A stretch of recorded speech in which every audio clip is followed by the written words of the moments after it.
And then, of course, the big one is going down Saturday morning or late Saturday night, depending on where you are.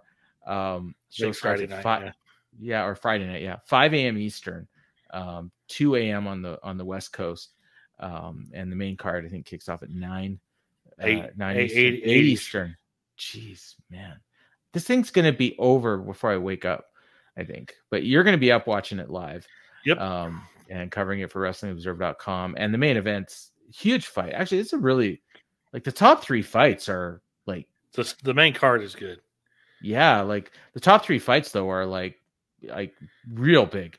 Well, I mean they shuffled the card a little bit. So did they? Okay. Yeah. Well, maybe the order I'm looking at is not what it's going to be, but like I mean, there's literally 5 fights on the main. 5 of the 6 fights on the main card could be on like a pay-per-view.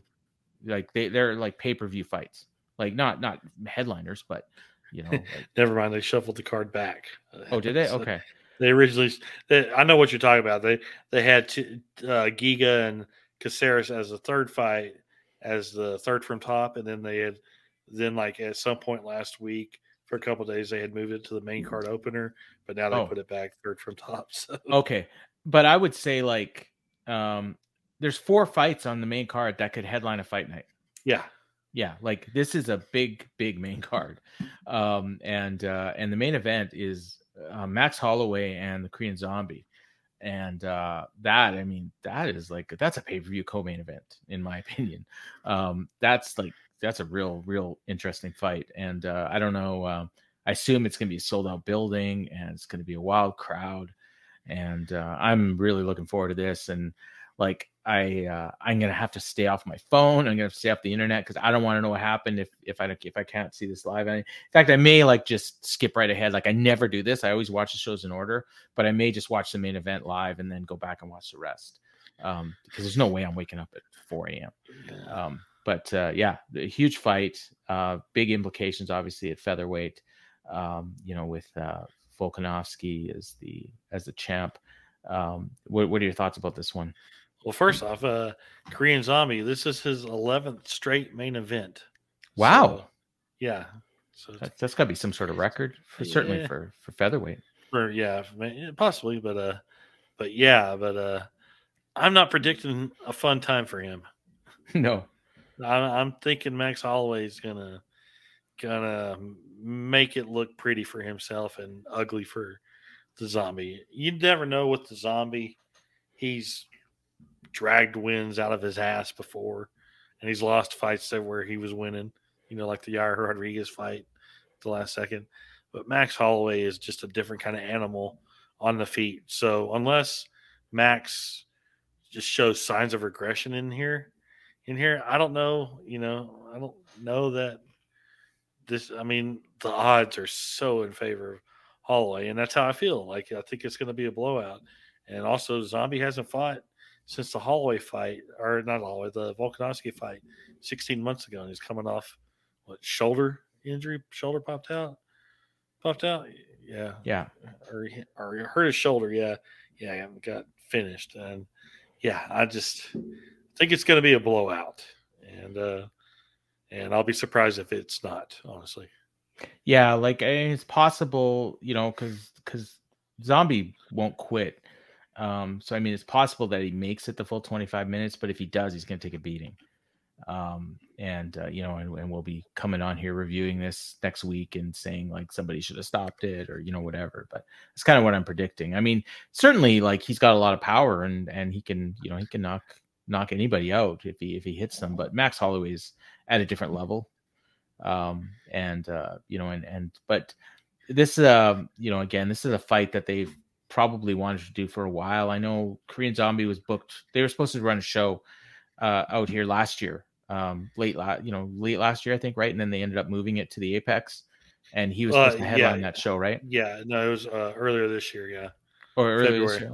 Okay. February. Okay. The one that ended up being headlined by Derek Lewis and Sergey Spivak.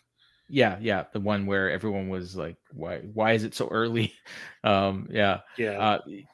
This is a big, like, for a main event. I don't recall seeing, other than like title fights where you have a challenger, who's like, like the number 6 contender or something like that. Like I haven't seen, like, for a regular non-title fight main event, I haven't seen odds this long. Yeah. Like Max Holloway's an 8-1 favorite. Yeah. He's a big favorite. And just cause I think we know that Zombie's best days are behind him, and he's going into every fight with it possibly being his last. And I think if his training has been disrupted by anything going on in Hawaii, I don't think it has, or he's regressed. Yeah, I don't see any way he loses. No, but and obviously if Zombie does lose, he's very easily could take off the gloves and retire, on the spot. But he has won 3 of his last 4 or 5, I should say, and and some decent names on there: Renato Moicano, Dan Ige, Frankie Edgar. 3-4 years ago when he was still somewhat resembling the Frankie Edgar of old. But I'm just super excited for this. I mean, anytime Max Holloway's fighting, it's a big deal for me. But and Korean Zombie's kind of the same. I've ever since Zombie fought, who is it, Leonard Garcia? Like it's a kind of must see TV, and that feels like a different generation ago. But he's one of their signature stars, obviously, and that walkout is both these guys are signature stars. Absolutely. Yeah. Absolutely. Yeah. I'm not selling Max Holloway short by any means. And, he's got a hell of a walkout too, with the Hawaiian, traditional kind of music. Hawaiian kickboxer. Yeah. But the Zombie for Korean, that always makes me think of, I'm the only person in the world, probably including her, that only thinks of Asling Daily when I hear that song. But, Zombie does it the best. I don't really have much else to say other than, I think Holloway, it's going to be tough for him because he's already had 3 fights with Volkanovski and he lost every one of them. So I don't think anybody's clamoring, but he's like next up if Volkanovski ever loses that belt, I think. Yeah. I mean, they could go to a 4th fight at some point, but they don't like doing that. No. And the last one happened because it's 0-3. Yeah. And the last one was so decisive that, I don't think anybody wants to, but he's just getting himself ready for, man, if he ever loses that title, I'm next.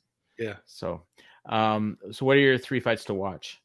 Number 1 on my list is a women's flyweight fight, Erin Blanchfield against Taila Santos. Absolutely. Erin Blanchfield, if you all remember last week's show, when Paul asked the question, I blurted her name out with instantly, what it is about which young fighter who hasn't fought for a title or is scheduled for a title match will be a UFC champion next. And I blurted her out. And I think, and this is the big one for her. She's fighting Taila Santos. Santos hasn't fought since she took Valentina Shevchenko to the wire in last June. Gave Shevchenko her toughest fight up to that point at flyweight, until Grasso beat Shevchenko. But Santos hasn't fought since then. She doesn't want to fight in the U.S. because of visa issues with her and her team. So her options are limited right now. And but they were supposed to fight in February in a main event. Blanchfield ended up running through Jessica Andrade in that fight, and she's so talented. I think Blanchfield has another strong showing in this one, and I think she's going to get a title shot off this one. But it's a solid matchup. Number 2 on my list is a featherweight fight on the main card, Giga Chikadze against Alex Caceres. Oh, yeah. We haven't seen Chikadze in a long time, since January of 2022 when he lost to Calvin Kattar. Took a beating in that fight, has been recovering from injuries. He was supposed to fight in September of last year, had another injury, had a bunch of surgeries, but he's 14-3, and that was his lone UFC loss, was to Kattar, and he was on the cusp of a title shot. And Alex Caceres, his opponent, has been on the best run of his career. He's won 7 of his last 8 of his last 10. Only loss was to Sadiq Youssef, and has really come into his own in the last few years at featherweight. And he's got a chance to upset Chikadze. I think he's a live dog. Yeah, I think he's a live underdog. But just because You know, Chikaze's been out a long time, but that's a very super interesting matchup. And number 3, I could go with, you know, the co-main event, but I'm actually going to go with a prelim, and it's a middleweight fight: Chidi Njokuani against Mikhail Oleksiejczuk, just because I think that's going to be an all-action fight. Yeah, Oleksiejczuk always fights balls to the wall. He's one of those guys who he's either going to get finished or he's coming to finish you, and it's generally exciting. And then Njokuani, you know, he took a long time to get to the UFC. He's had some exciting fights since he got there. So yeah, except his last fight against Duraev, that went to, I was kind of boring. But his first 3 fights all finished inside the first 7 minutes. You know, he won 2 by knockout, lost 1 by knockout. These guys are finishers. That's a great matchup. Chitty bang. I only one undefeated fighter on the card, and that's on the main card. One of the only main card fights you didn't mention, Rinya Nakamura, which I think looks like a showcase fight. He's coming off the last Road to UFC show, and he's 7-0 with like 5 first-round finishes, and he's fighting Fernie Garcia, who's coming off 2 straight losses. So I think they put this fight there just to kind of give him a nice big win on the main card. That's the only unbeaten fighter on the card. And then we got our props, and I mentioned it, like we did pretty well last week. I think we were 4-2. You had I had Katona and Gibson going the distance. We were both 2-1. We were both 2-1. Yeah. Yeah, which means like if you put bets on these, like most of these are paying like better than even money. So you made a lot of money if you bet on our props last week. Yeah, Paul's wins were he had a parlay with Zhang Weili, Ian Gary, and Andre Petrosky that cashed, and Cody Gibson against Brad Katona going the distance that cashed. Your one miss was Weidman and Tavares finishing inside the distance, but and that easily could have been finished inside. I went 2-1 as well. Zhang Weili winning in over 2.5 rounds. That was a definite yes. Gregory Rodriguez by knockout, that happened, yeah.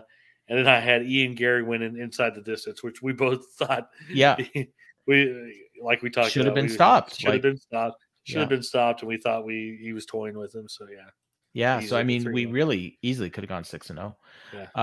All right, and I do have some ready here. I'll go ahead. I got my thing ready. Okay, so I got a parlay, and it's Aaron Blanchfield, Chidi Njokuani, who you mentioned, and JJ Aldrich over Nai Liang in a prelim fight that we haven't talked about. Okay. That's my parlay. And I also have Ryan Spann winning inside the distance, which is kind of he's a very slight favorite. So him winning inside the distance is kind of a big underdog, but it's just something I'm feeling. And Max Holloway winning inside the distance as well, which probably isn't going to pay that great, but it's a safe bet, I think. Okay. My three bets. I got Aaron Blanchfield to win, just a straight win. So there's that. I got Mikhail Oleksiejczuk winning in under 1.5 rounds. Oh, so we're against each other here. We cannot both win here. Okay. Yeah. And then I have Billy Goff winning by knockout. Okay, Billy Goff, who is fighting Yusaka Kinoshita. Kinoshita. Yeah, I think it's no relation to Takeshita. No, and Billy Goff making his UFC debut off the Contender Series. Yep. All right, and formerly of Bellator, got a win over a Gracie at one point. All right, so those you'll keep track of those, and we'll see how we did next week. And normally I try to put bets on all these, but I'm not going to put a bet. Well, I guess I could. Because I mean, if I do a parlay and then I just kind of bet your bet on Oleksiejczuk winning under 1.5, that kind of covers each other. So I'm kind of winning either way, hopefully. But yeah, so good ones there, and we'll check back and see how we did next week, and take us through the rest of this card. Okay, yeah, it kicks off at 4 a.m. 5 a.m. Eastern time. I don't know. I think me and Kaposa will probably be the only ones up. You're not gonna fall asleep before you find out JJ Aldrich won, but No, I'll be up. I'll probably come home early Friday and go to bed and not even watch Rampage Friday night like you usually do. All right. Usually do. I'll probably try to get home about 8:30 and take a power nap and wake up and then go back to sleep after it's over. But I've done this before. I'm a veteran. I'm a veteran. I used to, but those days are behind me. I'm in my 50s now. I always used to like kind of dread it. I go like, oh, am I going to fall asleep during it? But like once I wake up and the fight started and I start getting busy, I get wired and it's like, okay, yeah, I'm good to go. Good. Good. Yeah, I'll have plenty of hydration drinks and stuff. So awesome. But it kicks off 5 a.m. Eastern time. Everything's on ESPN Plus. Featherweight fight: Seung-Woo Choi against Jarno Aarons. Then we got a women's flyweight fight: Liang Na against JJ Aldrich. Then a pair of welterweight fights. First, Billy Goff in his debut against Yusaku Kinoshita, and then Song Kanan against Rolando Bedoya. We have a middleweight fight: Chidi Njokuani against Mikhail Kaseychuk. Then bantamweights: Toshiyomi Kazama against Garrett Armfeld. And then closing out the prelims is a heavyweight fight: Waldo Cortez Acosta against Lucas Bresky. For the main card, 8 Eastern Time, 8 a.m. Eastern Time. It kicks off heavyweight fight: Junior Tafa against Parker Porter. Then we have the big women's flyweight fight: Aaron Blanchfield against Tyler Santos. And bantamweight fight: Rinya Nakamura against Fernie Garcia. Then we have our top three fights, really strong. Featherweights: Giga Chikadze against Alex Caceres. Then a light heavyweight fight from a rematch from 2021. Anthony Smith against Ryan Spence. Smith won by submission in the first round in that one. So we'll see what happens in this one. And then, of course, main event: Max Holloway against the Korean Zombie Chan Sung Jung. I have another prediction. If I start watching this show at let's say 8 o'clock in the morning, I will fall asleep at some point during either the Waldo Cortez Acosta and Lucas Bresky or Junior Tafa and Parker Porter fight. Those two fights going back to back is a rib. I think. Tafa Porter might be exciting. It might be. Yeah. Porter. I mean, both those guys. Porter, Tafa's got a lot of power. Yeah, and Porter's last 3 fights have been finishes and in the first round. So yeah. Okay, it might not be as bad as I'm thinking then. Yeah. So and obviously in Singapore Indoor Stadium is where the show is taking place.